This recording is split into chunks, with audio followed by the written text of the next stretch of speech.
Want to become an elite level athlete? Well, look no further. The Reclaim Your Throne Elite D1 training course is all you need to take your performance from subpar to the creme de la creme of athletes all around the world.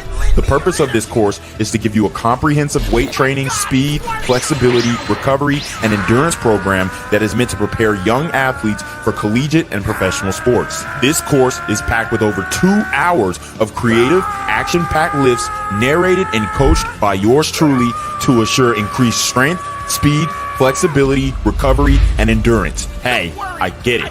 Training alone can be tough and can even make you feel misguided or somewhat unmotivated. But with this course, I walk you step by step through each and every lift to make sure you're using the proper form to prevent injuries and that you're hitting the correct muscle groups to render maximum results. So what are you waiting for? It's now or never. So go ahead and get the training course today so you too can reclaim your throne. What's good, Shadow Realm? It's your boy Reclaim Your Throne coming at you with another crazy video. But first, my goal is to get to 10,000 subscribers by the end of the month. So make sure you go ahead and like, comment, share, subscribe. You already know. Reclaim Your Throne. So guys, we got to talk about this one. We're going to be talking about sports today. Just wanted to have a little different tone for this exact video here. And we're live with it, so we're going to be trying to catch updates. I don't think we usually start getting updates from training camp until like 5-6 p.m. But we have some breaking news here.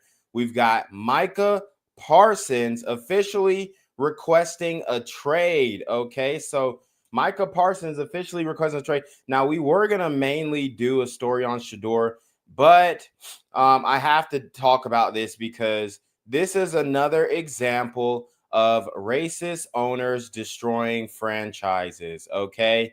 And, it is no surprise that Jerry Jones is known to be, I mean, I'm not going to go as far as to say, oh, he's just like super racist. He hates every black dude. But what I will say, though, is Jerry Jones was photographed at a protest, protesting, integrating schools and all that kind of stuff. So, he has a past, and it definitely comes up in these negotiations that we see here. Now, letting Micah Parsons walk right before the season starts is one of the worst franchise decisions. I think it's going to end up going down as one of the worst franchise decisions that we see. Micah Parsons is a good kid. When you have an NFL full of guys who you're basically having to babysit, you're trying to make sure they're not getting in trouble. Micah Parsons is a guy who levels out your team, okay? He centers your team.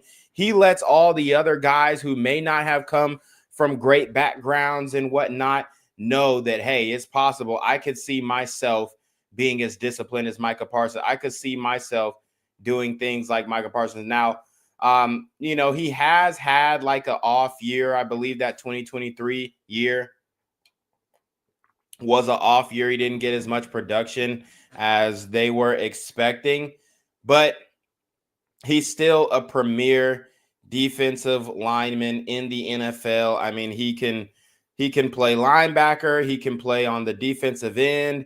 I mean, this is a guy who can change your whole defense. And the Cowboys are pretty much letting him walk. Now, there are rumors that the Eagles might be interested in picking him up, although I don't know if they have the cap space to do so. But he wanted about I think he wanted like $40 million or something like that. He just wanted to be paid close to what the other guys in his position were being paid. So we're going to get into this. It has been reported that the Cowboys officially or Micah Parsons officially ordered a trade. So here we go. Micah Parsons, Cowboys relationship deteriorating amid contract standoff, sources say. The relationship between Micah Parsons and the Dallas Cowboys has deteriorated to the point where the star pass rusher is considering drastic measures, which could include a trade request or even a declaration that he is severing his relationship with the team. According to a league source familiar with the situation, the two sides remain far apart heading into the second week of training camp and are not currently negotiating. That means all conversations have ceased. All conversations has ceased. They're not negotiating Micah Parsons' contract, and this is a huge mistake. This is a Jerry Jones decision, and what it is looking like, what it's coming down to, is Jerry Jones doesn't want to he doesn't want to pay black players what they're worth. I mean, let's just be honest here. Micah Parsons is a game changer on defense. He's got longevity, I believe. He's still healthy, and I mean, it just doesn't make sense. Among the key issues, Parsons spoke directly with Cowboys owner Jerry Jones over multiple days in the spring. The team believed those conversations were negotiations and that it had a deal, multiple league sources said, but Parsons believed the talks were just conversations and wanted his agent to handle the negotiations. When Parsons' agent attempted to start negotiations, the Cowboys declined to engage with him and told the pass rusher that they believed they already had a deal. So Micah Parsons spoke with Jerry Jones, and they were doing this verbal thing, and Jerry Jones knows damn well you don't have a deal until paperwork is signed. Jerry Jones knows that. So talking, Micah Parsons let it be known that, hey, he wanted his agent to negotiate the deal, because obviously he's paying his agent to do so. He's paying his agent that 10% to negotiate that NFL contract. And you have Jerry Jones who's talking to Micah Parsons in the spring, like, saying verbal, hey, we going to have you next year. How much do you want? Maybe he's asking, how much do you want? No. Seriously, how much do you want? And Jerry Jones is going into this situation pretty much saying, we had a contract because I talked to you during spring practice, knowing damn well nothing is set in stone unless that paperwork is signed. So I really think that they are doing Micah Parsons real wrong, real bad. And I mean, it's a shame, honestly. It's a shame. Because you got Micah Parsons, you got this guy, and he is completely a beast on the field, and we got we're gonna show you guys. We're gonna show you some plays that he has really changed the game in. Hopefully, we don't get copywritten, whatever. But it is what it is. I think it's worth it. When Parsons' agent attempted to start negotiating, so the Cowboys declined to negotiate with his agent, which would they ever do that with anybody else? That just don't make sense. So when Lamar Jackson was negotiating his contract, his mama was his agent. They had a problem with that, right? And they wanted to speak to an agent, a real agent, as they called it, right? One of their guys, right? So they could lowball the brother. But now, when Micah Parsons is actually trying to do things the right way and send his agent to the front office and say, hey, man, this is how much we want. This is how we want to negotiate it, whatever. Then they want to give him the cold shoulder and act like they already have a deal when no paperwork was signed. Jerry Jones saying that they had a deal when no paperwork was signed is fucking insane, honestly. Excuse my French, but I mean, it's crazy. Like, this is how arrogant these owners are. This is how disrespectful they are to these players. And, I could understand if it was a guy who was getting in trouble. I think Quashon Judkins, he had got in trouble, and then the owner said, hey, if he's not playing, we don't want to pay him. I totally get that mindset. Yeah, the guy is getting in legal troubles and whatnot. Okay, of course you're not going to want to give him more money, because then you're just enabling his bad behavior. But Micah Parsons is a guy who doesn't get in trouble. He stays out of trouble. I mean, what do they have against this guy? There's nothing against this guy. right? Except he got injured, I think in the 2022 season. That was it. That was literally it. Parsons, who is in the final year of his rookie deal, is attending Cowboys practices but not participating in on-field work. The 26-year-old four-time Pro Bowl pass rusher is annually among the NFL Defensive Player of the Year favorites and will likely earn more than $40 million a year from his next deal. We're just working with what it is, Jones told reporters on July 21st. It's not uncommon for me and not anything there's a lot of angst over. He's doing a real good job of being here, and that's important. We are where we are, and I signed the check, period. So he signs the check.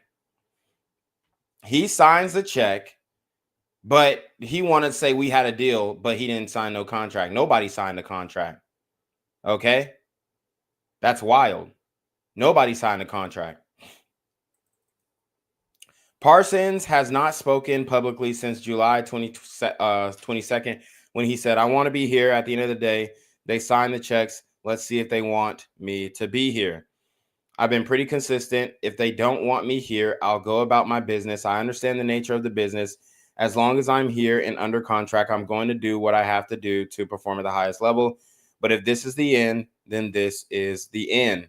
The Cowboys are no strangers to contract holdouts, often involving their most prominent players since 2019. Ezekiel Elliott, Zach Martin, and CeeDee Lamb all staged holdouts that included ugly moments before signing late in the summer, but none advanced to the point of requesting a trade. Yeah, and they did the same thing to CD. Okay, CeeDee Lamb wanted his money because he's one of the best receivers in the league right now, and he just signed a 4-year, $136 million contract. And you got $100 million guaranteed and a $38 million signing bonus. So he got paid, and he deserved to get paid. And Jerry Jones held out on CD as well. And I think he was almost playing some games with Dak, but if I'm not mistaken, but I don't know. He likes Dak. So Dak is a guy. I mean, I don't know what he's got, but he really likes Dak. So he gave him his money eventually. And Dak became the highest quarterback paid for a short period of time until somebody else took it over. But the Cowboys are no stranger to contract holdouts. So we read that part. So, I mean, I'm just going to show you guys what Micah Parsons is all about. This guy is a game changer, in and out. Everybody knows it. Everybody sees it. He deserves to get paid his money. He's a top performing guy. Okay. I mean, this dude is a showstopper. Look at the speed. You see number 11 there. I mean, this is 2024 highlights. And he's putting up some real speed. Boom. Hits the chip guy. Swings around the O-lineman, the tackle. I mean, come on. This guy is a real presence, man.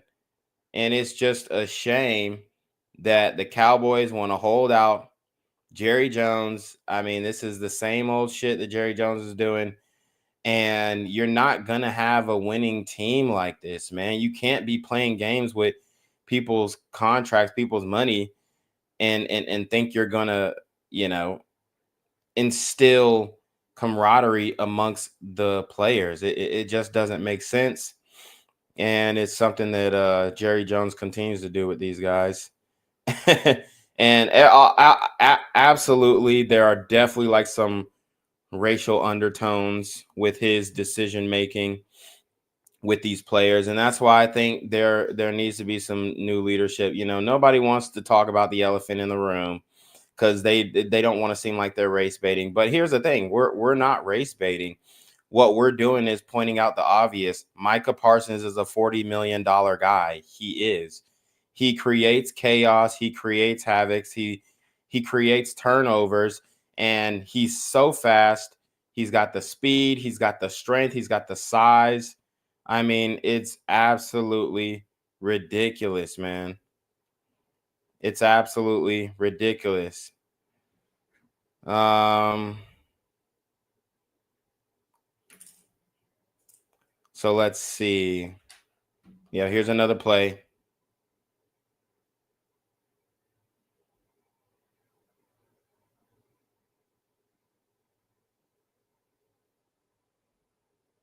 So you see him, I mean, this dude sacking Jaden Daniels.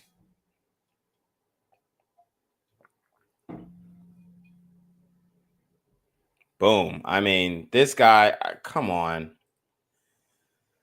It's crazy, bruh. You're going to let this guy go? The Cowboys are never going to be anything.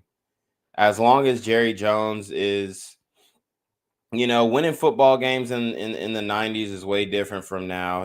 People can say what they want to say about the league. Let's keep it a bean sack. These kids are only getting better. They're only getting better. They weren't better back then. Yeah, were they taking bigger hits? Sure, they were taking bigger hits. But as far as the skill, as far as the mechanics, as far as the technique, man, it's just like the NBA. Like if Michael Jordan was playing today's NBA, he would be given some problems. He would be given some problems. I'm not saying that he still wouldn't be great because it's the mindset that made him great, and obviously the athletic ability. But I mean, let's not act like Michael was playing the best of the best in competition. I mean, hey, it is what it is. They're way bigger. They're way bigger.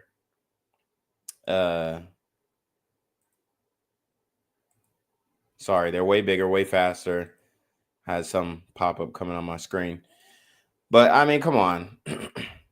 But boom. So here we go.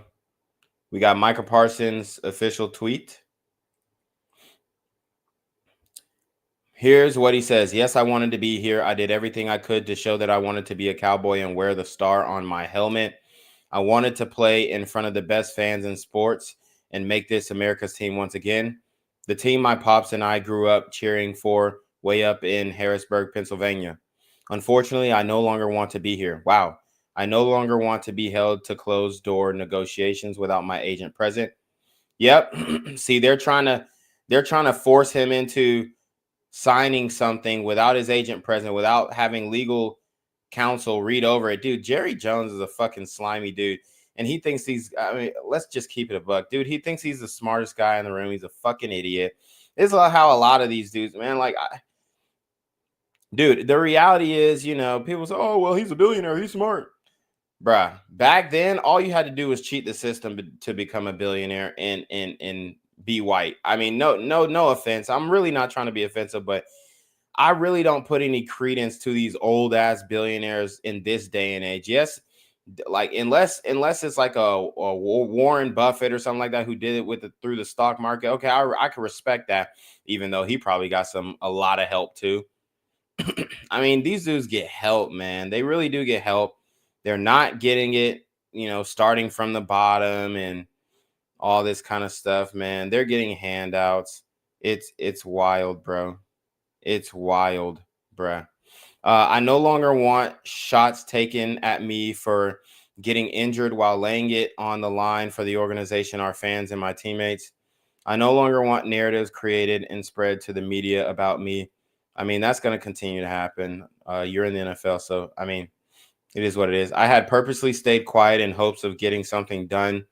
But since there is confusion out there, let me clear some things up. I had my agent reach out to the Cowboys last offseason after my third year in hopes of getting a deal done early. So he tried to reach out ahead of time, which is astute, not only astute, it's brilliant. It's the right thing to do. He's doing everything right. He's doing everything right. And they don't give us credit when we do things the right way. Not saying that you need credit when things are done the right way, but it's just like, dog. And maybe the Cowboys don't value Micah Parsons like, he values himself, or like we see the value in him. I mean, I'm a Falcons fan, so I don't really care if the Cowboys do good. I mean, I like watching them play. I like CD. I want to see George Pickens with CD in that matchup. But, I mean, you got to put these guys in a position to win. And I think Micah Parsons does that. And they're just not rocking with him. Unfortunately, the team did not want to start any negotiations at that point. I was okay with that, didn't complain, and focus on the 2024 season. After the season, I told my agent once again to let the team know we were open to negotiate when they met at the combine. My agent informed me I should wait for other deals to get done because the price would only go up, but I didn't care and wanted to secure myself as a Cowboy long term. This was before any of the other pass rushers deals got got done, I guess. Let me see, because it kind of skipped. This is before any of the pass rushers deals got done this offseason. I knew I would be leaving money on the table, but again, I was okay with that. Again, radio. So he was willing to take less money, wait for other people. I mean, he wasn't going to wait for other people to get his contract so he could do a bidding war and say, hey, this guy got that much, so let me get more. He said, no, I'm really ready to come to the negotiation table. I have a number in mind. This is what I want. And, these other guys didn't want to do it, or the front office didn't want to do the deal. And Micah Parsons is trying to get the deal done. I knew I would be leaving money on the table, but again, I was okay with that. Again, radio silence as far as my extension. In March, I met with Mr. Jones to talk about leadership. Somehow the conversation turned into him talking contract with me. Yes, I engaged in a back and forth in regards to what I wanted from my contract, but at no point did I believe this was supposed to be a formal negotiation, and I informed Mr. Jones afterwards my agent would reach out thinking this would get things done. But when my agent reached out and spoke to Adam, he was told the deal was pretty much already done. My agent, of course, told him that wasn't the case and also reached out to Stephen Jones. Again, the team decided to go silent. At that point, we decided we would allow the team to reach out to us whenever they decided they wanted to talk. Yet, still not a call, email, or text to my agent about starting a negotiation. Up to today, the team has not had, let's see, trying to get my place again because it skipped. Up to today, the team has not had a single conversation with my agent about a contract. Not one demand has been made by my agent about money, years, or anything else. Still, I stayed quiet. But again, after repeated shots at myself and all the narratives, I have made a tough decision. I no longer want to play for the Dallas Cowboys. My trade request has been submitted to Stephen Jones personally. Wow. So Micah Parsons has asked for a trade. He has submitted an official trade notice. She submitted an official trade notice. And I think that he is doing business as it should be done. I think this was a great statement for Micah Parsons. I think he's a stand-up brother. I really do. Got a lot of respect for the young man. And it's just a shame that the front office is doing this shady business. Like the front office, they're moving like fucking mobsters. You know what I'm saying? Like, oh, we already got a deal done. It's a verbal deal. No, nobody in business does verbal deals, bro. You can maybe make a verbal commitment, but that's not a deal, bro. Y'all need to write up the paperwork. Point blank, period. So I hope that, honestly, I would love for the Eagles to pick Micah Parsons up because then they would be unstoppable. And obviously, I like the Eagles because I was a dog and we got a lot of dogs going to the Eagles, even though I'm a Falcons fan. But I like a lot of different NFL teams. I'm not just like one. I mean, obviously, I want the Falcons to win the Super Bowl every year, but I love watching different teams because I got different guys. Like we got Lab McConkey out there on the LA Rams, and then we've got obviously George Pickens on the Cowboys. I'm going to be watching the Cowboys to see how George Pickens plays. We've got all those guys on the Eagles. I mean, the whole Eagles team pretty much. Nolan Smith, Jordan Davis, Nakobe Dean. We're stacked on the Eagles. So I like watching other guys play. I can't wait to see Jalen Walker come out for the Falcons this year. Can't wait to see, oh boy, Michael Penix Jr. Isn't he going to be awesome to watch this year? I mean, I think he's a top guy in the NFL. I really do. I think he's a top guy. He's coming on his sophomore year, had a great. The way he closed out the season, I think, was strong. I think there were some games that we just didn't have the tools to win, but now I think we did pick up some of those tools in the offseason, especially on the defense with Jalen Walker, and that guy's going to be a threat on defense. Obviously, Bijan Robinson, we're stacked. We're set to go. But this is sad to see Micah Parsons be forced to ask for a trade because he didn't want this. He wanted to be a Cowboy, and Jerry Jones playing them Jim Crow politics. You see Jerry Jones playing them Jim Crow politics and trying to weasel the brother. I mean, these are plantation politics, man. These are plantation politics, bruh. Let's keep it a buck. No paperwork, no documentation. He don't want you to read the contract. He just want to give it to you, sign a bitch. Man, dude, Jerry Jones is a fucking clown, dude. I don't give a fuck if he's a billionaire. He's a fucking idiot. He doesn't know football like that, bruh. He doesn't know football. It's a sport he could never compete with himself. Like, it's like a whole bunch of front office dudes who could never compete, who could never learn playbooks, who could never put themselves in a position where they had to not only learn a playbook, but learn how to, when you're playing football, you're defending yourself, man, every damn play. Whether you're on offense or defense, it's just a mano-a-mano. This is man-to-man. This is as man-to-man as you can get playing football. Toughest sport in the land. And, these guys who are making decisions over these players, it's just like they could never do the sport. They could never be in that position. It's a lot of envy too. And we heard that clip of Jerry Jones with Jamie Foxx talking about some of his players' dick sizes. So let's listen to that. But it's plantation politics. It's plantation politics. Simple as that. Simple as that. It's just lame, bro. Like, it's just lame. These dudes are really haters, bro. This is what you have to understand. Like, these dudes are freaking hater, Nepo babies. Like, and nothing against the Nepo babies, but it's like, man. Anyways, let's get into it.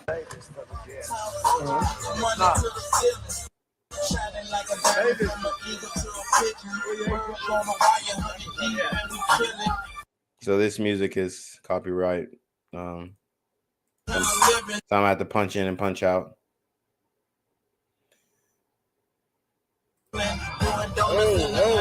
Stay up.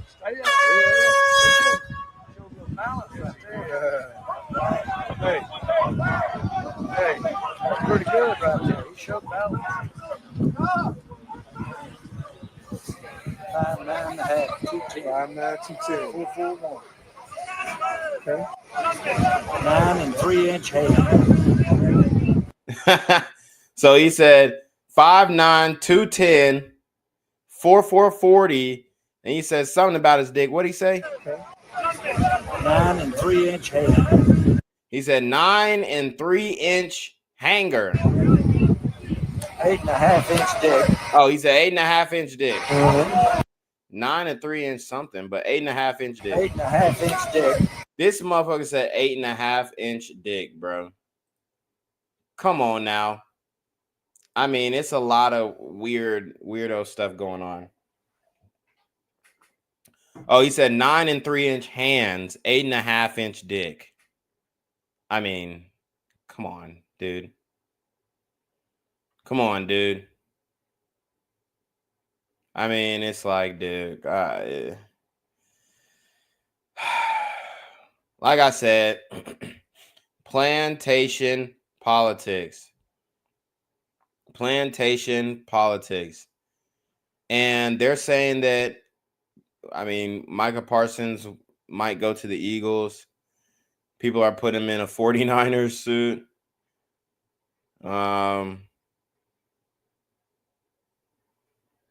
Let's see. Green Bay. They're saying maybe Green Bay. Wherever he goes, I hope he gets his money. I hope he's happy. But yeah, that's some breaking news, big news here. But we got to talk about Sheduer Sanders here. We got to talk about Sheduer Sanders. So let's pivot. Let's pivot. We don't have the August 1st training camp numbers yet.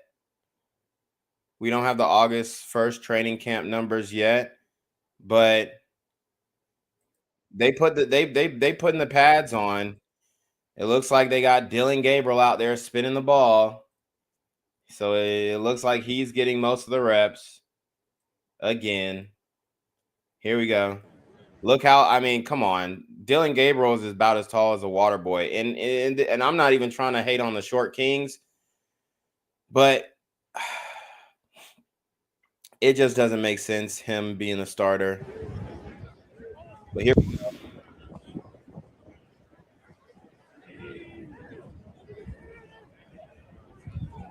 So he throws a slant and gets his receiver absolutely knocked the hell out. He throws a slant across the middle and gets his receiver absolutely knocked the hell out. Now that ball's got to come in fast. He does look he tries to look the defender off.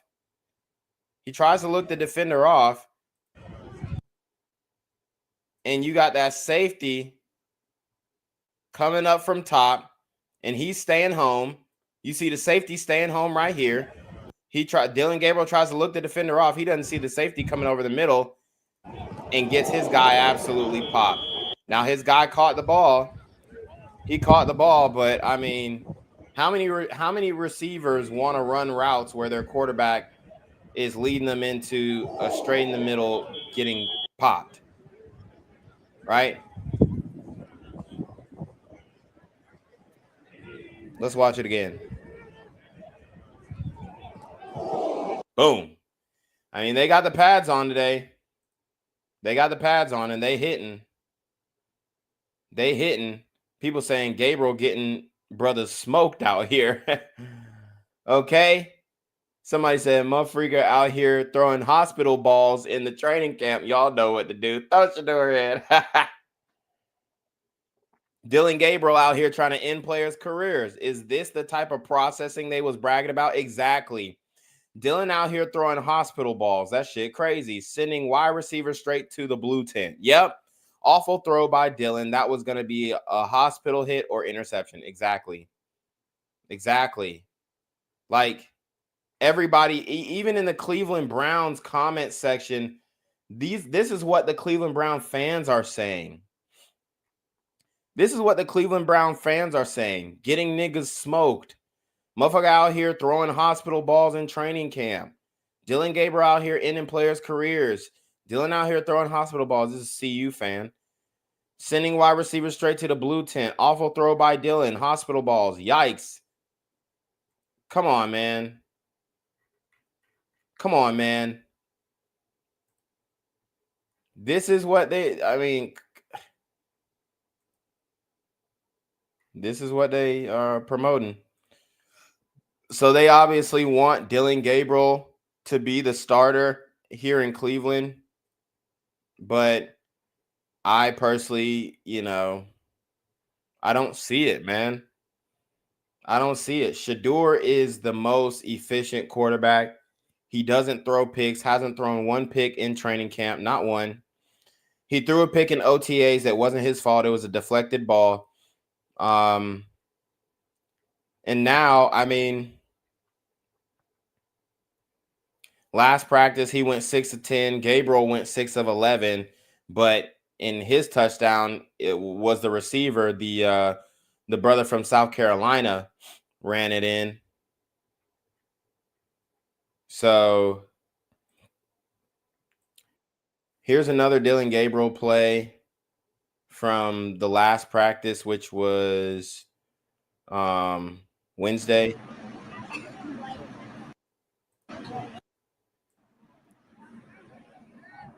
Almost throws a pick. I mean, come on. Look what. And you had the receiver. The receiver was there. He overthrew it. overthrew it, and look at this safety coming across the middle. You are about to get your receiver murdered. If he catches that ball, even if Dillon Gabriel throws it to his receiver and hit, the only way this ball is good is if he throws it low and has a receiver immediately fall on the ground where the safety has to jump over him to avoid, a collision. But look at this ball. You're throwing it into double coverage.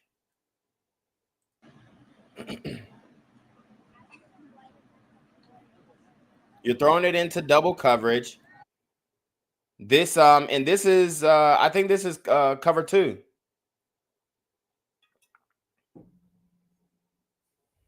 Well, nah, if it's cover 2, he can't get inside leverage. So it looks like they were doing a bail technique.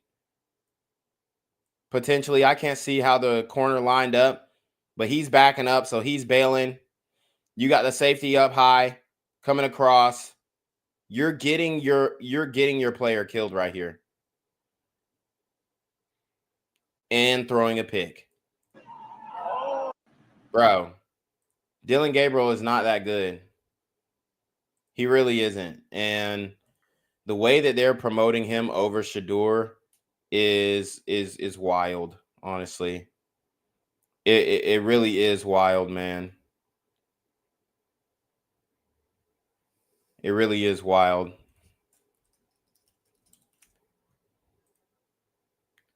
So let's see. Let's see if we can get some throws from Sheduer today before we come off the live, but we don't have any real film right now. Okay, they said Sheduer Sanders outpaced the Browns' expectations, according to Nathan Zagura. Highest completion percentage, top 5 in several deep balls. Let's see. This was 31 minutes ago. So we get an update. One of the balls that Sheduer has thrown today. 30 minutes ago. Let's watch. So we get a low snap. He controls it. Look at it. Look at where this snap is. Below his waist. This is what happens when you're running with the 3s and the 2s. So boom. Low snap. Boom. Beams it in there. Where only the receiver can catch it. And he doesn't get him killed. He gets hit pretty good, but that's a reception. And it's not at an angle that's diabolical like Dillon Gabriel did. So boom. Beams it in there. Receiver takes a hit. And this is like the 3rd team receiver too, man. Low snap. Controls it. Boom. Beams it in. We'll take those. We'll take those all day. So we had Sheduer being one of the first ones on the field today again. I mean, the guy's a professional, one of the first ones on the field, getting his arm loosened up, talking to the coach. I know it's some guys on that staff who believe in him. I know it's some guys on that staff who, are working with him and are rooting for him. I do believe that. But you got what Jimmy Haslam said the other day about, oh, we didn't want Sheduer. If you would have told me that we were going to draft Sheduer, then, it wouldn't. I would have said you're crazy. I mean, come on. Who says that? What type of owner says that about a player that they just signed? Okay. Oh, here's another pick that Dillon Gabriel threw last week. I mean, these are egregious throws, egregious interceptions. This dude is going to be an interception machine. He can't see over the line. Look at this. Boom. We're getting the bird's eye view. We're not even seeing what he sees. But guess what? Every guy here is like 6'1" or above. Dylan Gabriel's 5'9", and he can't see over the line. And he could have easily scrambled this, but instead he throws an interception. And listen to the crowd's reaction. So you hear the defense cheering. This was the same day Sheduer took a sack in this situation where they did a 30-second drill, and then Sheduer just ended up taking the sack. But I'd rather take the sack than take an interception. You got 30-second drill, you kick a field goal. I mean, you may need the touchdown, but at least you get a fourth down. At least you get a fighting chance. Dylan Gabriel throws it to the other team in triple coverage. And there are worse angles of this too, where you just are like simply asking, what the hell is this guy even seeing? Okay.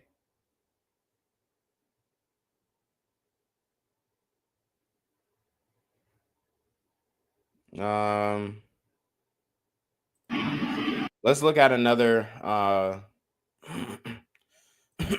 another throw from Sheduer. So let's see. We got a running back in the backfield with him. Okay, we got 4 wide. Trips to the left. Single receiver on the right side.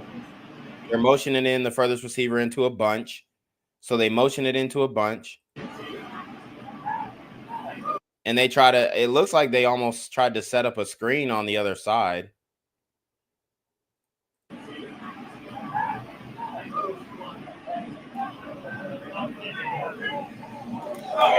And he finds the backside receiver down the field. Easy work. And you see this guy, he's looking at the play. He sees the completion by Sheduer, turns around. He's like, this guy is actually good.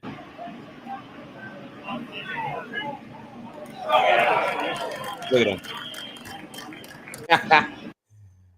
People don't want to believe it, man, but Sheduer is that guy. I mean, I've been watching him since Jackson State. The dude is highly accurate. He's highly accurate. He has an arm. I mean, the guy is just he's pretty impressive to watch.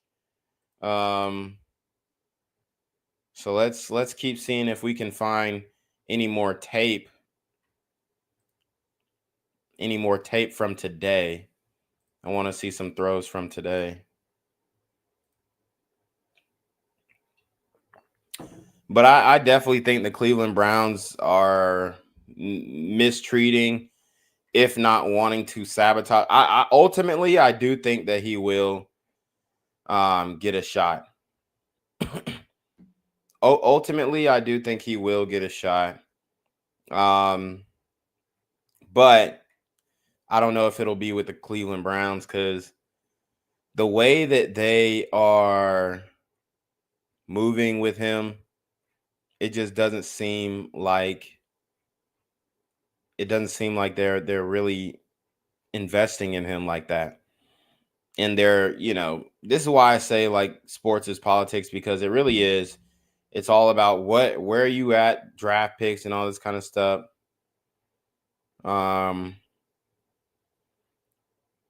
Draft pick wise, it's all politics.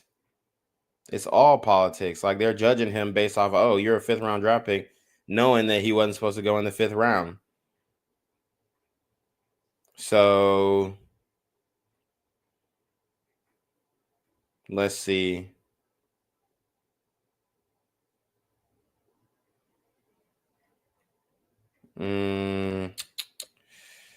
Not really seeing any film. Let me see though.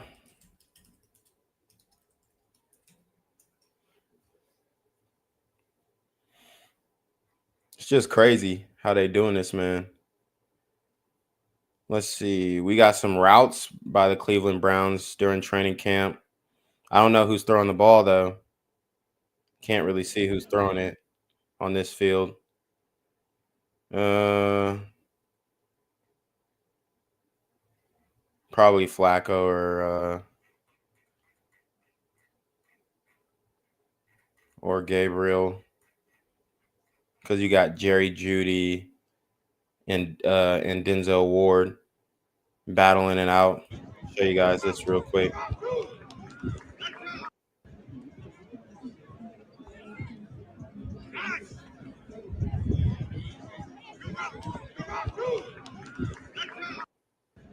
Y'all see Jerry Jeudy hits him with an outside release, comeback route. He runs a route inside, catches the ball. I mean, the corner was pretty much there the whole time. He just didn't get his head turned around quick enough. I mean, he was there though. Nice route, nice defense, nice coverage.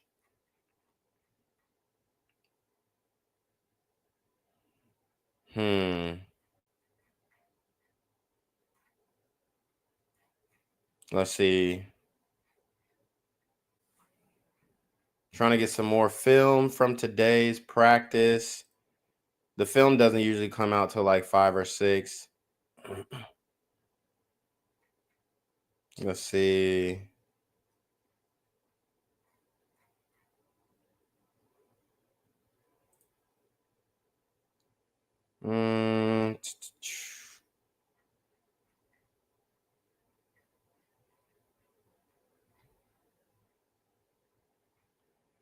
Trying to get some more news on this one.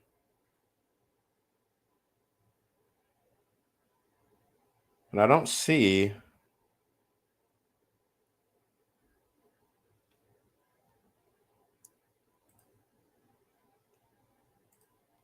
Let's see.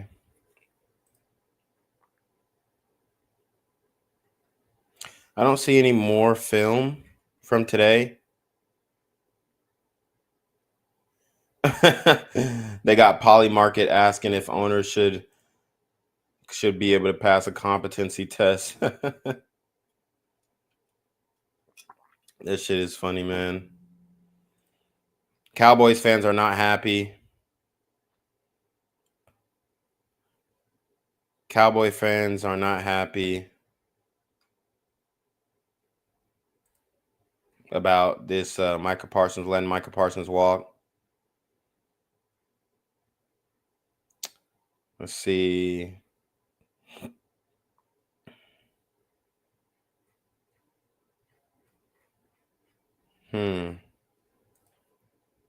See if we can find any more film.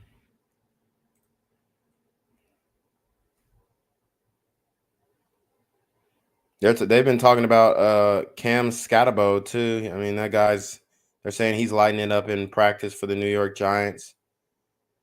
I saw him play Penn State in the Orange Bowl or something, and he was fun to watch, man. He isn't like super breakout speed fast, but he's super strong, super tough.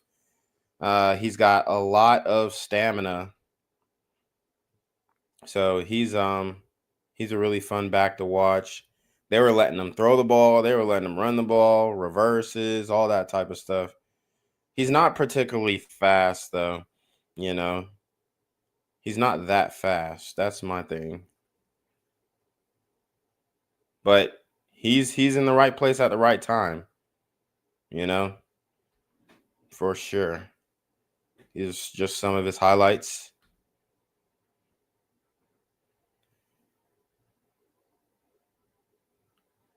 Yeah, but we might come back live again after we might go back live again after, maybe after 5 to see any updates on the Cleveland Browns here and training camp.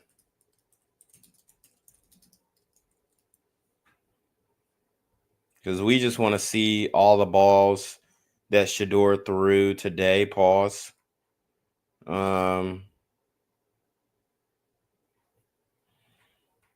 Obviously, people have been in awe with Myles Garrett's conditioning as well.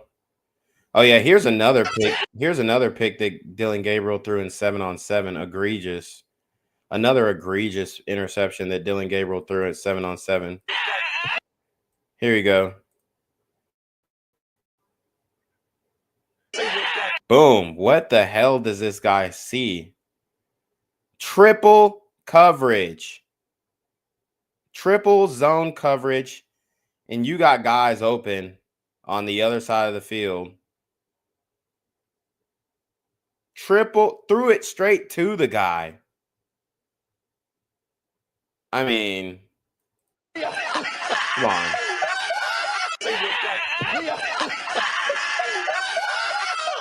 I don't know where this sound is coming from, but I mean, dude, throwing it straight into triple coverage, bro. I genuinely don't see what the Cleveland Browns see in this dude, man. Let's see.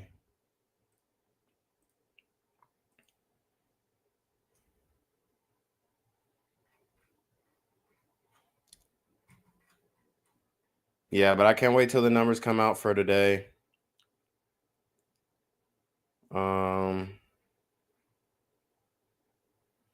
We'll watch another clip of Sheduer's team reps from Saturday.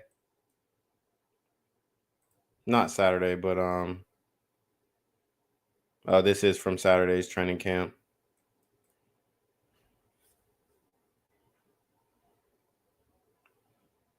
Just a check down here. Nothing downfield open.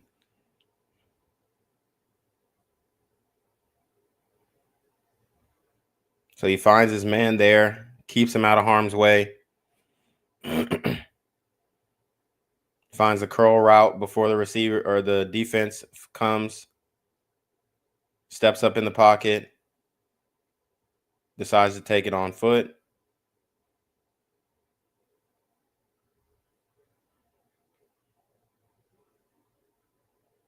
Kind of leaning back. Throws in the back of the end zone for a touchdown. That was a touchdown pass. It's a popped up ball. No interception. Just incompletion.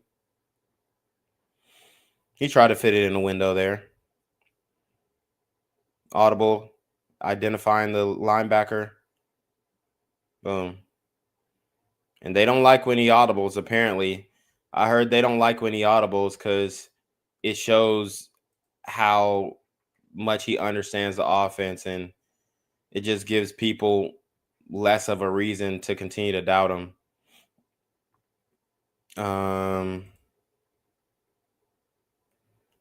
Let's see if we got any more videos from today.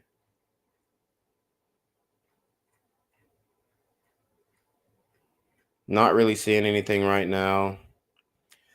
But yeah, I definitely wanted to talk about these important sports topics. We might go back live later to discuss more and just look at some more tape from Sheduer. But you already know what it is, man. It's your boy Reclaim Your Throne. Make sure you like, comment, share, subscribe. See your relationship request to the email down below with a screenshot of your CashApp so know you're paying your tithes, man. Y'all need to be on marketing with the BS. And you already know. Want to become an elite level athlete? Well, look no further. The Reclaim Your Throne Elite D1 training course is all you need to take your performance from subpar to the creme de la creme of athletes all around the world. The purpose of this course is to give you a comprehensive weight training, speed, flexibility, recovery, and endurance program that is meant to prepare young athletes for collegiate and professional sports. This course is packed with over 2 hours of creative, action-packed lifts narrated and coached by yours truly to assure increased strength, speed, flexibility, recovery, and endurance. Hey, I get it.